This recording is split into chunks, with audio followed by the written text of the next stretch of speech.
দেওয়া হয়েছে এবং মোদিজিকে বলেছেন যে কমপ্লিটলি অ্যান্টি সোশ্যাল, যা মহিলাদের অপমান করছে। কারণ উনি তো সিঁদুর মুছতে ভালোবাসেন। হরগোবিন্দ দাস, চন্দন দাসের সিঁদুর তো উনি মুছেছেন, উনার মেহবুব আলম মুছিয়েছে।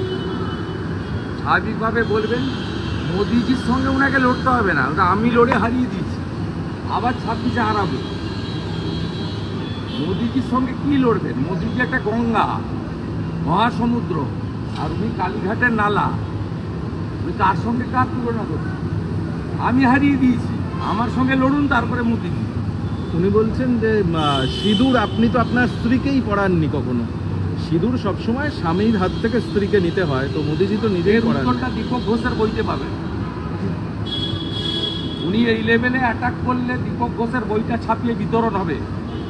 আমি ওনাকে সাবধান করছি, দীপক ঘোষের বইটা আমরা ছাপিয়ে বিতরণ করব, এই লেভেলে নামবেন না। কালকেই বলছেন যে নির্বাচন করুন, এই যে অপারেশন বেঙ্গল বলছেন, কালকেই ক্ষমতা থাকে নির্বাচন করুন। আর নির্বাচন রাষ্ট্রপতি শাসনে হলে 200 সিটে আসবে, উনি থার্ড হবেন, অন্যরা সেকেন্ড হবে। পাঞ্জাবে কংগ্রেসের যে অবস্থা হয়েছে, ইনার অবস্থা তাই হবে। ভোট হয় নাকি পশ্চিমবঙ্গে? পশ্চিমবঙ্গে ভোট হয়। আজকেও নরেন্দ্র মোদী সভায় আসার সময় কোচবিহারে সীতাই শীতলকুচিতে 25টা বাস ভেঙেছে।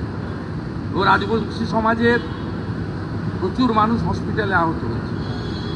ওনার এই গুন্ডাগর্দি বন্ধ, এখানে রাষ্ট্রপতি শাসনে ভোট করুন না।